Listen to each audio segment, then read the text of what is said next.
Lahat. Eh, gano'n naman ang laban. Diba? Ang gusto mo naman, magkaroon ka ng isang magandang tira every possession, di ba? Parang, ba't mo kakailanganin magkaroon ng magandang fancy-fancy? Every possession, feeling ko, one good shot. Yun lang naman eh. In the process, kung magkaroon ka ng offensive rebound, magkaroon ka ng second serving, third serving, mas maigi. Eh, mainit eh. Di ba? Mainit. Ha? Mainit. Doligon, Celada, puro isolation lang. Wala nang wala nang kung ano-ano pang arte. Diretso, isolation. Kaya mo? Sabi ko kasi Celada, kaya mo? Well, go! Pag nahirapan ka, kick out sa open man. So, ganun lang. Ganun lang ang magiging labanan natin. Sa kabila naman, paigtingin mo lang yung depensa. Just stay in front of your man, kahit anong gawin niya, in front of your man ka lang. Kung makashoot siya, so be it. Kung hindi siya makashoot, get those rebounds. E out-rebounded kami. 47 rebounds sila, 25 rebounds lang kami. Anong mathematics ang gagawin mo dyan? Paano kami nanalo? Di ba? Yan lang. Matas-mataas yung field goal inversion namin sa kanila. Coach, mukhang lagi kayo mo sa makuha. Parang pasayo sila. Hindi naman. Suki lagi.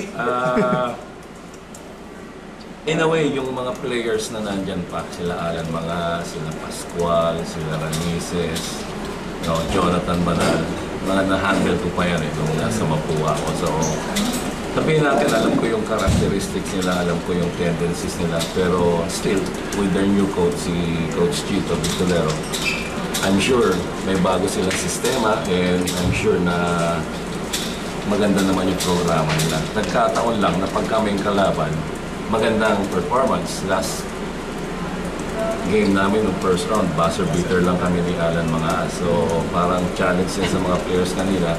May utang din sa atin to. So singilin natin yung utang nila sa atin. And natatapat eh, pag naniningil kami ng utang, so, may isang game pa kami. May isang game pa kami, no? Perpetual. Next Wednesday. So mahaba-habang araw para makapag-prepara. Then, tapos na ang season namin, looking forward na kami for the next season next year. Final Four? Hindi. Kung makaka-aksidente Final Four, may mathematics pa bang makakapasok kami doon? Wala. Makuha ka ba? Hindi na. Coach, against Perpetual last week, galing yes, nakita ko. Oo. So, siguro kukuha kami ng video nung game ng Perpetual against Letran. Hindi biro yung tinalo nila. Hindi biro yun. And maganda na eh. Maganda na yung response ng mga players kay Jimwell, kay Coach Jimwell, no? All the way, puro straight up zona lang yun. No? Parang yun ang European style of basketball. Puro zona lang. Puro zona lang. And tingnan natin. Sana maganda ulit yung performance namin sa next game namin. Coach, yes. aware ba kayo na medyo kailangan ng makuha ng panalo? Yes, aware kami. Sama mo sa Hindi naman. Ang ano ko lang is, challenge ko lang sa mga players ko kanina sa pre-game namin is, give your best, sabi ko. Dalawang game, especially for those players na last playing year na nila, sabi ko, mag-iwan kayo ng magandang marka. Yun, si Lapus may marka. May marka dito. So, naiwanan nga. Pero nalo naman kami. Okay lang yun. And ang ibig ko sabihin is, mag-iwan kayo ng magandang performance na maalala kayo ng eskwela, maalala kayo ng mga estudyante, maalala kayo ng mga nanonood na NCAA. Responde naman. May isa pa. Yun uli ang i-request ko sa kanila.